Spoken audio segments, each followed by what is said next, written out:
Dans la dernière vidéo, j'ai mis en œuvre un partage commun pour Sophie et Henri. Ce partage est hébergé sur le serveur 2008. Dans cette vidéo, je vais présenter qu'il est possible, dans le dossier commun, d'affecter un dossier pour Sophie et un dossier pour Henri. Ces dossiers leur seront strictement réservés et personnels. Donc, dans un premier temps, ici, je vais créer un dossier Sophie et je vais créer un autre dossier Henri. Pour le moment, sur le poste de Sophie, par exemple, je vois Henri et Sophie. Et je peux, en étant connecté avec Sophie, je peux me connecter sur le dossier d'Henri. Donc déjà, ça, pas terrible. Je retourne sur mon serveur et, par exemple, pour Henri, je vais modifier le dossier. Je ne vais pas le partager. Je vais aller dans Sécurité. Au niveau de la sécurité, ce que je vais faire, je vois que par défaut, tous les utilisateurs peuvent accéder au dossier. En fait, il faudrait que j'enlève tous les utilisateurs et que je ne mette que Henri. Sauf que si j'essaye de faire ça, je vais avoir un refus. Je ne peux pas, car en fait, l'utilisateur hérite des droits d'accès depuis le dossier commun. Donc ce que je vais faire, c'est que je vais faire sauter cet héritage. Donc, je ferme mes fenêtres, je reste sur celle-ci, et ici je vais aller dans Avancer. Je vais faire Modifier les autorisations, et je vais décocher la petite case Inclure les autorisations pouvant être héritées du parent de cet objet. C'est pas très français, mais ça va nous dépanner. Je décoche et ici je vais faire Ajouter. Je retrouve donc mes utilisateurs que je vais supprimer. J'applique et voilà à quoi ressemble mon dossier maintenant. Dans l'état actuel des choses, si j'essaye d'aller sur Henri, j'y accède plus. Le problème, c'est que depuis le poste d'Henri, j'y accède pas non plus. Voyez? Donc il faut, maintenant que j'ai supprimé les utilisateurs, que j'ajoute Henri. Donc ici, je vais ajouter Henri, vérifier les noms. Et pour Henri, je vais lui donner le droit de modification, encore une fois. Encore une fois, vous voyez bien que je ne le mets pas total. J'applique. Donc on n'était pas dans le partage là, on était dans l'onglet sécurité. Donc maintenant, je vois que Henri a des droits d'accès au dossier. Donc je retourne sur son dossier, sur le commun, sur le poste d'Henri, je double-clique, je peux accéder maintenant au dossier Henri. Est-ce que Sophie peut accéder au dossier d'Henri? Toujours pas, et c'est bien ce qu'on veut. Je vais refaire la même opération pour qu'on voit bien ce que j'ai fait sur le dossier de Sophie.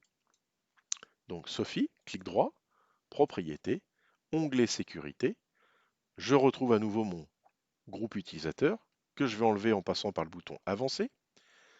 Je mets modifier les autorisations, je décoche ma petite case, je fais ajouter, je supprime les deux liens avec les utilisateurs, j'applique pour fermer. Et ici, je vais ajouter Sophie. Je vérifie les noms, OK, et je lui donne les droits de modification, qu'elle puisse au moins écrire et modifier des documents dans son propre dossier. Ici, j'applique, je valide et je ferme. À partir de là, Sophie peut accéder à son dossier, bien entendu. Elle n'accède pas au dossier Henri. Et inversement, pour Henri, qui accède donc à son dossier, mais qui ne peut pas accéder au dossier de Sophie.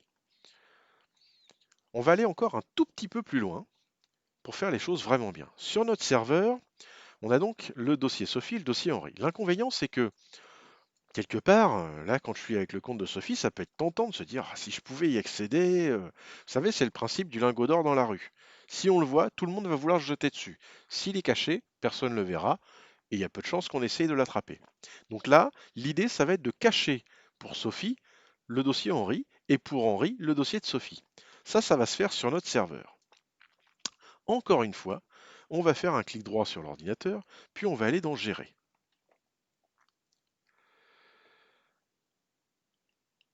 Ici, on va aller dans Rôle, Service de fichier, on double-clique. Gestion des partages et du stockage en ligne. Là, je retrouve mon dossier commun. Donc là, c'est tous les partages de mon serveur. Vous voyez qu'il y en a d'autres qui ont été créés. C'est par défaut sur un serveur, c'est comme ça. Mon dossier commun, il apparaît ici. Donc je vais faire un clic droit dessus et je vais faire propriété. Ici, j'ai quelques infos. Je pourrais mettre un descriptif si ça m'intéresse. Mais je vois ici, j'ai un truc énumération basé sur l'accès. L'énumération, donc c'est le listing basé sur les accès. Et je vois que c'est désactivé. Ça voudrait dire que si j'active cette option, il me listera que les dossiers auxquels j'ai accès. Donc là, je vais aller dans Avancer. Et ici, j'ai la possibilité d'activer cette énumération basée sur l'accès. Ça permet de filtrer les dossiers partagés visibles à un utilisateur en fonction de ses droits d'accès individuels, empêchant ainsi l'affichage des dossiers ressources partagées auxquels l'utilisateur n'a pas accès. Donc, je vais cocher la petite case ici, je valide, j'applique et je fais OK. Sur mon client 7, je vais rafraîchir en faisant F5. Je ne vois plus le dossier Henri. Je vais sur le Windows 10, je vais rafraîchir et ici, je ne vois plus le dossier Sophie. Et cependant, les deux dossiers existent bien. Là, je suis sur le poste de Sophie. Elle accède bien à son dossier. Je suis ici sur le dossier commun et Henri a accès à son dossier, mais il ne voit pas celui de Sophie et Sophie ne voit pas celui d'Henri. Voilà, c'était donc une vidéo qui présentait des évolutions de partage et la gestion des droits d'accès grâce aux onglets sécurité sur un serveur de fichiers.